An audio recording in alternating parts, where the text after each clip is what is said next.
Yo, welcome to Fast Forward Mindset Motivational Podcast.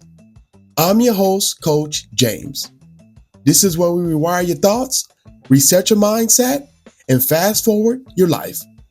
No more rewinding, just discipline, motivation, and the truth you need to become unstoppable. If you're ready to elevate your mindset and take control of your future, you're in the right place. Let's go. Yo, what's going on, everybody? Hope all is going well. So y'all know I'm a huge sports fan, and I always talk about sports at the beginning of all my episodes. But one thing I do want to bring up is that the NBA right now is about to start the playoffs, and the Suns are in the play-in tournament. And so I'm interested to see how they fare, but hopefully we get past that and actually make the playoffs and go far. So we'll see what happens. But anyways, though, today's episode, I have a special guest. And before I get into introducing the special guest, I just want to ask y'all to all do me a favor. Hit the follow button on this podcast, because when you hit the follow button, you'll get a reminder. And when you get that reminder, you'll never miss a moment to rewire the way you think. So on today's episode, we have Dani Joe. And so she's going to share her journey with you all and give you a little bit of inspiration when it comes to mindset. And hopefully you all can take away some valuable information today from her. So without further ado, Dani, welcome to Fast Forward Mindset Motivational Podcast. On behalf of the podcast and myself, welcome. So tell us a little bit about yourself, share your journey, and I'm sure my listeners will be happy to meet you. Yeah, thanks, Coach James. It's great to be here. I appreciate being invited, and I look forward to this discussion as well. Also, I love the sports plug, but I have to admit that it's softball season right now, so we're in full sports softball right now. So not following basketball too much, but okay. So yeah. Well, I'm Danielle Bennett. I am the author of Leadership Voltage. I am the owner of Radiant Legacy Collective, as well as the CEO. And some of the work we do is forward thinking, similar to what you're talking about on this podcast. Is how do you keep moving forward in the messy middle? I started Radiant Legacy in 2025, right around the same time that I started going through my gender transition and started moving down that path of where is my next steps. And the main thing that we're doing is human first leadership. So the one thing that we talk about, besides how we're stewarding legacy and building radiance, through franchise coaching, through business coaching, through leadership, and we're also we're on a mission to help 100 million people in the next 10 years. And we do that by sharing our story and doing it right here, right now, while we're in the mess.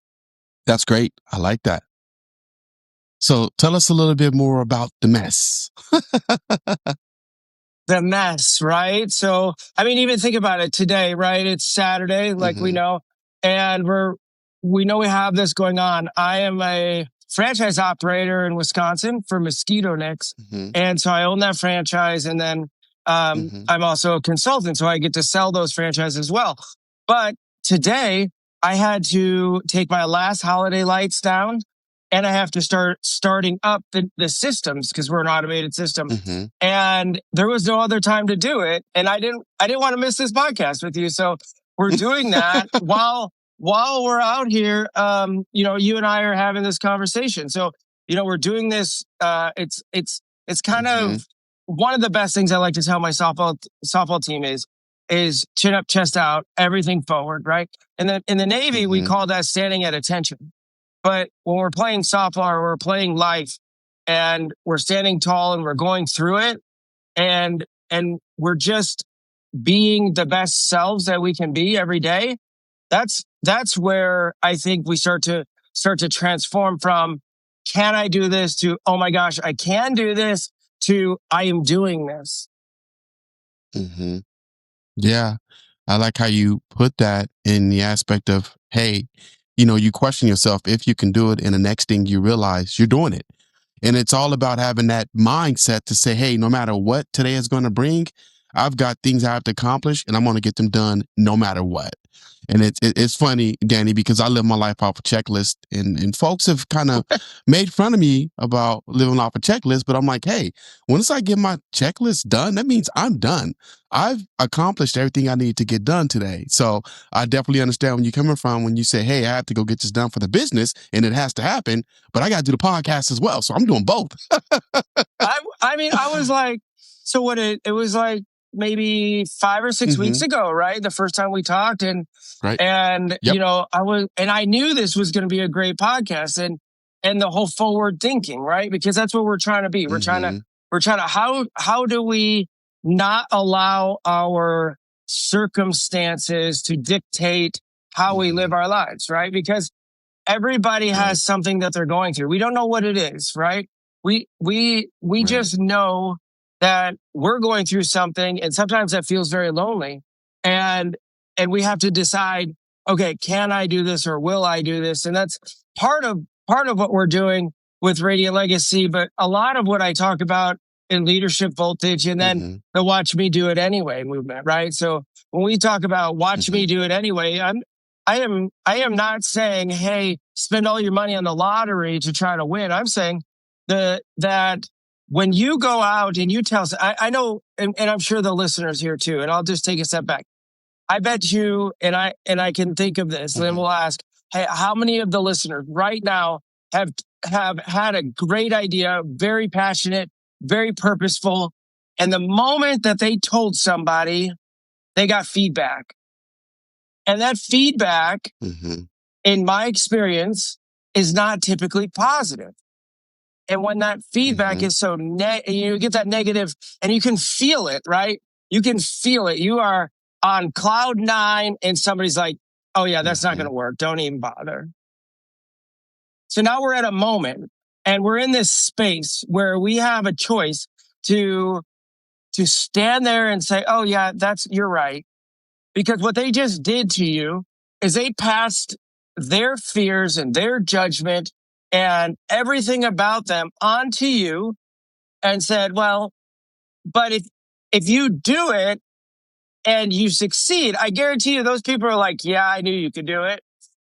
And you're like, what do you mean? Like, you're the one that told me I couldn't.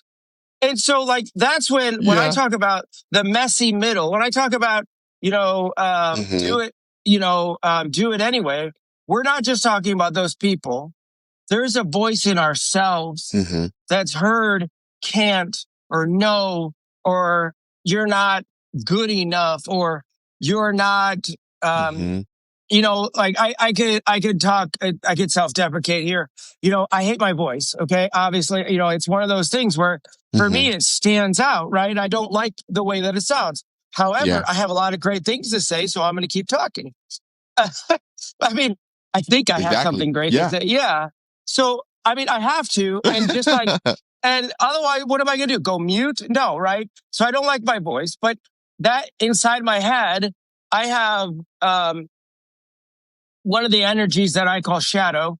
And, this is that energy that is talking to you, that is like, you're not good enough. You're not good enough. Or our truth teller. And sometimes it does help us. That's our risk management. But I'm a very shadow first leader. So when we're talking about shadow and what's in my head, I have to take a moment and say, hi, shadow. Thank you. But today I'm going to do this anyway. And I'm going to keep going forward. Right. For me as a small business owner, another thing that is hard for me is door knocking and cold calling. Right. I don't know if you've ever had to do it, but if you've had a door knock or cold call, you're putting yourself in a very vulnerable place. You're asking, and a lot of times for somebody's time, you're asking for their energy, and 9 out of 10 times, maybe you get that negative energy back. However, that 1 out of 10 times, somebody's going to reflect the energy that you're bringing in, and it's a positive energy. And that's what I'm doing. And that's what we are about with the Radiant Legacy. So moving into that, right? I spent 14 years in the Navy. I went from enlisted.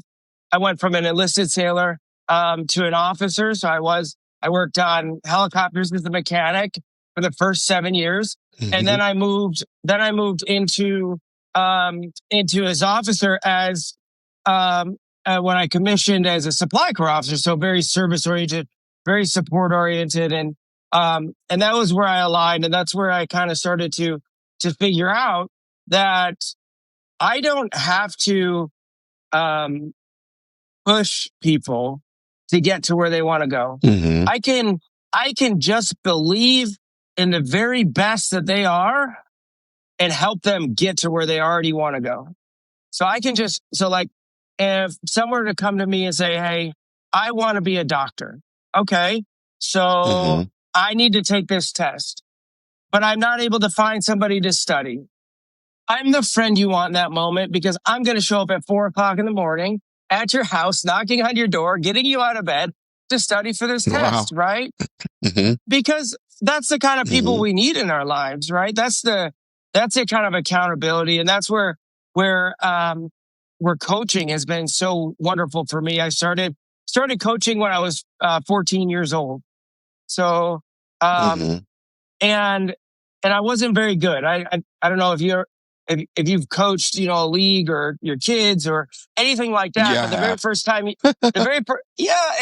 I mean, how did that go? Right, the first time you do it, you're like, what am I supposed to do? And then you start you to don't learn. know. Yeah, you're stuck. Yep. Yeah. Yeah. My coaching experience was kind of like that. It was, hey, I said I'm a football coach and I played football, but I didn't know anything about coaching. And so I'm coaching little kids, and it's like, how do you tell a little kid not to tackle with their head down? Because at that age, they don't really understand the game. And so my first couple of weeks, I was upset because I'm like, I can't teach these kids not to tackle with their head first because they're going to hurt themselves. And we had a bad experience with a parent because our idea of when that happens is to make them run a lap.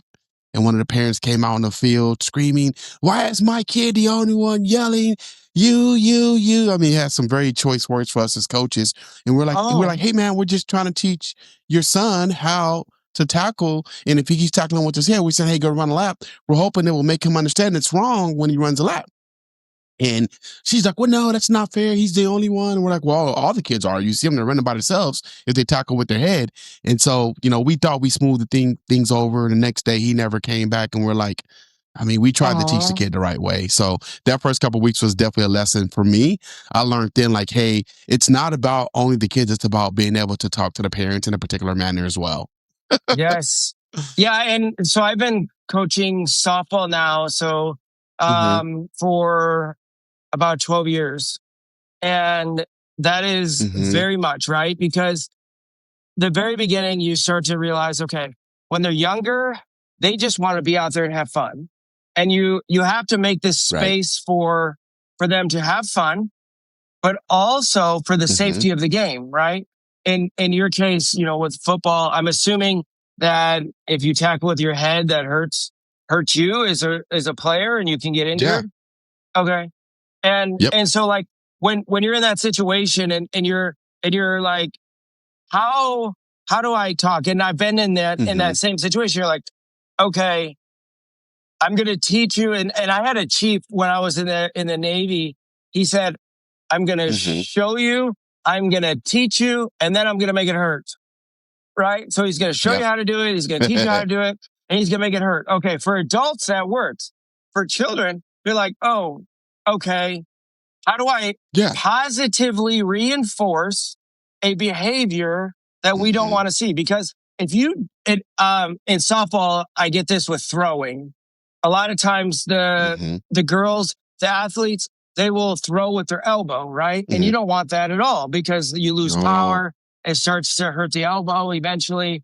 And then it's less accurate. There's a lot of problems with throwing. So you have to teach this technique. And it's a similar situation. So by the time they're 14 and you're coaching them and you're back to that fundamentals.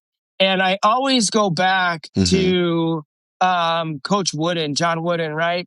And how he started every season with having the basketball players, teaching them how to put their shoes on or how to put their socks on properly. I never heard that from him, but I read a lot about it, right? Yeah. So if you ever read about that and you're like, okay. So as a coach, I'm a strong proponent of the fundamentals, both in my athletic coaching, but also in my leadership coaching and my business coaching. You were talking about being a checklist person.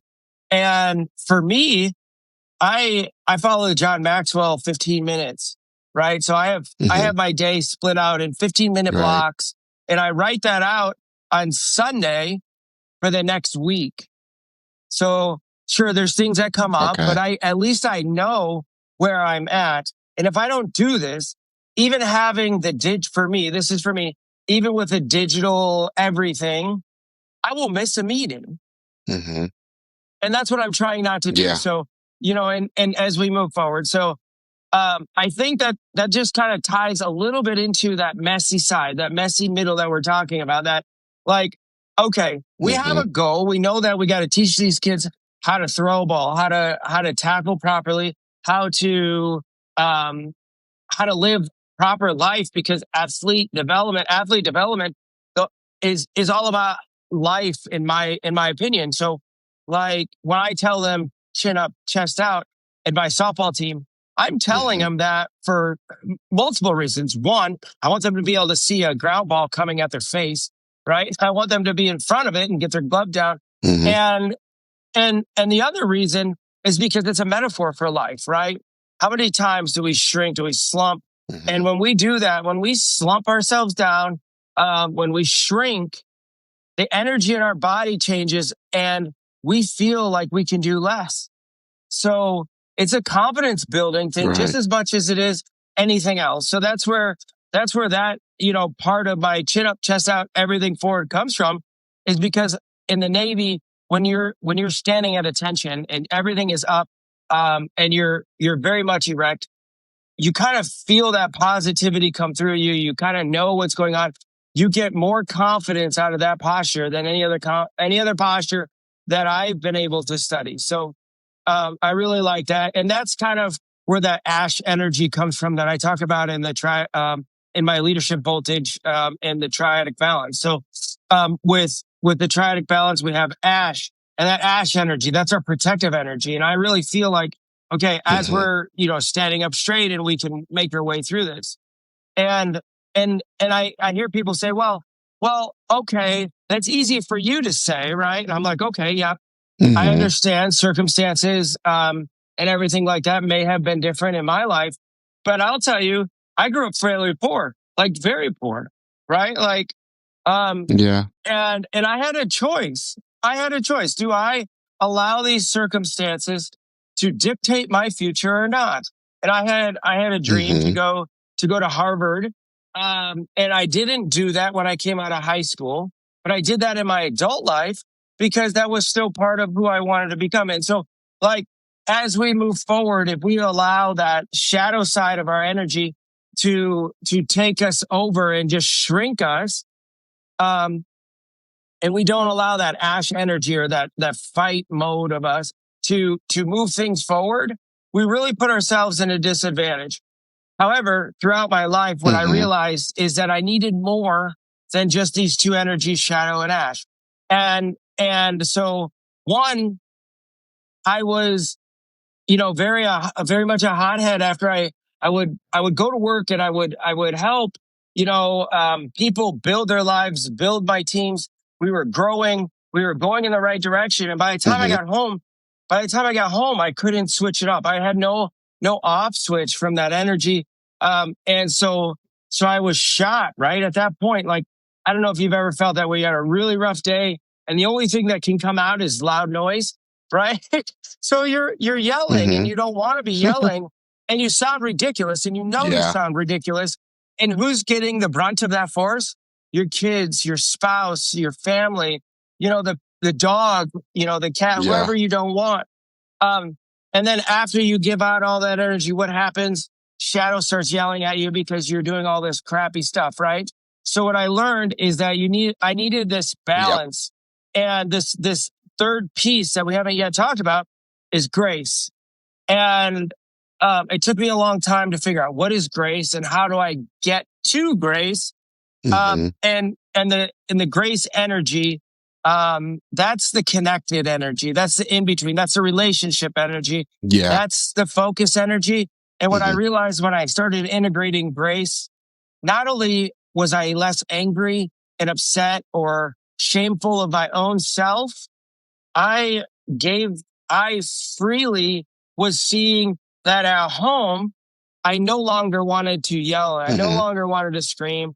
I no longer needed to be outside or scream in my pillow or cry in my bed at night. I didn't need that kind of thing anymore because I was intentional about that. So, I'm certain that there's people that are listening right now that have had this, in this time in their life. There you go. So I was in the middle of saying that when I would I came home from my last deployment, I started to recluse myself, and I would just back away from everybody because I felt so much shame when I came home. And I just couldn't bring myself because other people really were kind of talking to me in a sense of like, they're very happy with everything that I did, but I wasn't happy with what I did either. Yeah. So that really affected me when I came back. So you could be that kind of person, or you can be the ash energy person where, you give everything you have at work and you come home and you have no way of shutting that off. And then you have nothing in between. So that's where the grace energy came from. And that's where I was going to pause. Okay. But hey. No, you're good. And I really followed that, and I like how you shared those different types of energies, right? And you also shared that the grace energy is the most important grace to have because all the other graces leave you exhausted and you can't give anything after you uh exhaust those energies. But having a grace energy, yeah, you can give it all and still be grateful for the things that you got going on without losing that energy. So I love how you broke that down. And unfortunately, right, So I tell have come. Yeah, go ahead. Oh, no, go ahead, finish your thought. Okay, so I was going to say, unfortunately, and maybe fortunately for many of us, I have come to realize that you need all three. There is not one or the other that you can use or not have. They're all Yeah. here. And so for a long time, because I didn't have this ability to capture this energy and understand, like, and what I say is pretty much what I'm saying is the way that we show up as leaders is the way that we're going to be reflected back. So I didn't realize that I needed all three of these to be a balanced person or a balanced human. And so what had happened is that when I realized that finally, um, I started to feel less drained at the end of the day. I started to have more energy to Okay. do the things that I wanted to do. And so what was going on is that not only was this a positive thing for my life, but it was actually impacting my kids and then my work. And I finally figured out how was it that I was able to lead very high caliber teams doing very high impact work without burning them out, and then pretty much tearing myself up in the inside. It was because I wasn't giving myself that final piece, which is grace. Yeah. Yep. And that really is really what it comes down to. I know every morning I get up, before I get out of bed, Danny, I write 5 gratitude statements every morning because when times get tough, when I lose energy, I know that no matter what, I have grace in my life. And so I always think of that when things get rough because I'm like, I got one thing going bad, but I got 6 things going great. So it definitely works for me and helps me get through my day. Yeah, you were saying something so profound there about about your gratitude, and I do something similar. I have a hmm journal that I Okay. write in every one of my small wins, and then I Okay. have a binder which I've dubbed the Love Me binder, which sits next to my desk. So when I get down and I need that inspiration, I use that. And then, I'm a religious person, very spiritual as well. So when Mhm. that doesn't work, then I turn to my Bible, and usually I find the Mhm. right answer there. Right. And it doesn't always come in the way that I wanted it, which, isn't depends on how you want to look at it, right? Yeah. Um, I mean, everything in life, I think, is based on how you decide to look at it. Um, my favorite thing to think about is I heard this. Um, there was a commercial, actually. It was a commercial. I don't Mhm. remember the who it was. But there's a lighthouse, right? And there's a Yep. warship. There's a Mhm. warship that's coming towards the lighthouse, and the captain of the ship is telling the lighthouse to move, right? Hey, this is the Mhm. warship so and so. I command you to move out of the way, blah blah blah. And and you hear back you hear back, this is a lighthouse, mate. You're like, oh yeah, okay, right? How much of life is like that, where we are expecting other people to Mhm. step up or step in or do something for us, or we're waiting to have all the answers before we move forward. I mean, we do that so much, Mhm. which is another reason I love sports, right? Because if I didn't play sports, or if I Yeah. didn't have sports in my life, there's no chance that through my life, throughout those things, when things got tough, that I would have had the ability or knew how to keep going forward, right? That's where sports and clubs and Right. being part of something comes in, because there's I know they say that there's two truths, right?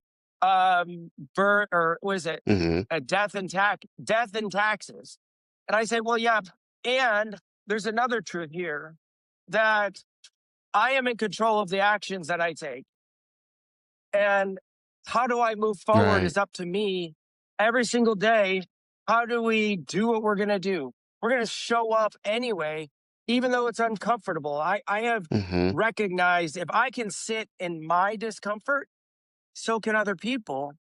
And and then you find out, well, they're only uncomfortable because they don't want to get it wrong. And you're like, oh, Mhm. okay, well, I'm just a human, just like you. So let's talk about it. And then we Yeah. talk about it, and it's like, oh yeah, we're two of the same people. You're like, we talk about the same things, we watch the same Right. sports, we do the same things, and then the next thing you Mhm. know, you have a new friend. And it was all because you chose to sit in that discomfort. And I think I think that's key to some of the success that I've had in my own life. I didn't necessarily know if my book was going to help Mhm. anybody. So I resolved that if the book I write helps one person live a better life, then it's done everything, because it helped me put it on paper. But really, I wanted it to help somebody else. And I've Mhm. had I've had great feedback on the book. Okay. So, okay, that's a success. And so not only do we have the opportunity to determine how we live, we get to decide what is success and what is failure in our lives, and what does that really mean? Because I fail so much every single day, right? How many times a day do you do something or not do something, Mhm. and there's a ton of failure in it? And so if I were to say, oof, all of this is a burden, or I can say, well, you know, I may have failed a bunch of ways today, but I also learned how not to do something a bunch of ways today. Mhm. I also learned, how do I move forward Right. better? I know that, okay, today I was very stressed out. Actually, it happened this morning. We're cleaning up. So I know I have this very packed day. Three of my kids are home. My oldest has to work. And Mhm. we have to clean up the lower level of the house. It's spring. The flowers are there, the birds are there. Nobody wants to Yep. do that. Nobody wants to do that. Yeah. So I find myself starting to get a little grumpy about it. And then I realized, okay, Nobody wants to do that. Meet your children where they are. Mm-hmm. Meet them where they are and build them up so that we all get it done. By the time we were done, we were laughing and playing and having a decent time while cleaning, right? I mean, Yeah. being in the military, I kind of like cleaning these days because Yeah. there's a beginning, there's a middle, and there's an end. And as long as you get Mm-hmm. through that all, right? But I also like clean spaces. And for me, I know there's a lot of people out there that don't. I don't know about you, but my favorite chore is dishes. My least favorite chore is putting laundry away. Yeah. I could agree. Both my favorite is dishes, and my least favorite is putting clothes away after you wash and dry them. I like to fold them too. I like to fold them. So what I've Yeah. resolved myself to do is fold them in the space that they're getting put away, so I don't have to redo that. Yeah. That makes sense. Yeah. I never thought that's a good idea. So, Dani, what is the name of the book? And for my listeners that are interested in taking advantage and getting the book, how do they go and locate the book? Yeah, so the name of the book is Leadership Voltage, Okay. and the subtitle is Capturing Lightning with a Triadic Balance, and we talked through that shadow, ash, and grace. Those are the core truths that I also talk about in the Radiant Resilience Framework. And the book is available currently on Talk Shop Live and Amazon, and we're Okay. working to get it into to other stores right now. So it was, Okay. it was an awesome journey, but that's how we can get it. And otherwise, you can visit my website at DanielleJolieBennett.com, and you can find the link to it right there. Okay. So what I always usually do for my guests, I take their links and put them in the podcast episode description so that for my listeners that are interested, they can just go click on the link and take them right to where they can purchase the book, or take them right to your website so they can sign up for whatever services you may offer. So Yeah, wonderful. that's what I do. So Yeah, and before we if they're in Wisconsin, we'll point them right to mosquito nicks because that's okay. actually what I'm doing today. Oh gosh. So Dani, one question I always ask my guests before we close out is, please share with my listeners one idea or suggestion on how they can rewire the way they think. That is amazing, and I really like this question. I'm a fan of it, not just because you're asking, but I think when and this is exactly what my book is about, and we talked about it. But what I think is it's acknowledging. So the very first thing, one, is understanding that we're in control and taking back Mm-hmm. control when we're flooded, right? For me, I say, hi, Shadow. I understand that you're not happy right now or whatever. Yes, I'm talking to myself, but that's okay too. And I'm saying, Mm-hmm. hi, Shadow. I'm acknowledging the anger, the hurt, the fear, Yeah. whatever it is. I am not dismissing it. And then I'm moving on with my day, and then I'm going to release it later. So by acknowledging what we're going through, yeah, this might be hard. In the military, we call that embrace the suck, right? Embrace the suck. Yeah. And you just acknowledge, yes, I'm here, and then move forward anyway. So we're gonna do that, and then we're gonna say, yes, I know that I don't want to get up at 4 a.m. and work out. Hi, Shadow. Mm-hmm. Yes, and Ash is gonna come online and get us out of bed anyways, right? And so Yep. at that point, it's just, okay, let me do this anyway. Let me do this for me, because it's about getting out of our heads and into our lives. Nice. I didn't lose you again, did I? No, you did not. No. Okay, No. perfect. I was waiting for you to finish your thought. Yeah. Oh, that was it. Oh, No, I was waiting for no. you to finish out your thought. Yeah, I mean, that's what it is. It's about, Well, no, that that was is the great thought, feedback. right? Yeah, we got to get out of our heads and into our lives. And the best way to do that is with the triadic balance. Yes, that was great feedback. Thank you for sharing that. My pleasure. Say that again. I'm sorry. I say my pleasure. I missed that My last pleasure. part. My pleasure. Oh, thank you. So, thank you for sharing that feedback on how to rewire the way you think.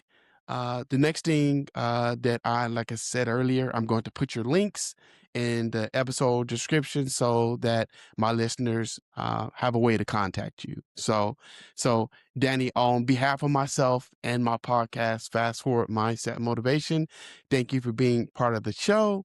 And hopefully in the near future here, we'll find another way to connect outside of the podcast.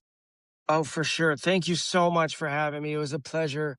And thank you for dealing with me being in the messy middle. Thank y'all for listening to today's episode. And remember, don't rewind your life, fast forward it. Until next time, keep moving forward. Hey y'all, I'm Coach James. Let me help rewire the way you think. All right, y'all. Peace.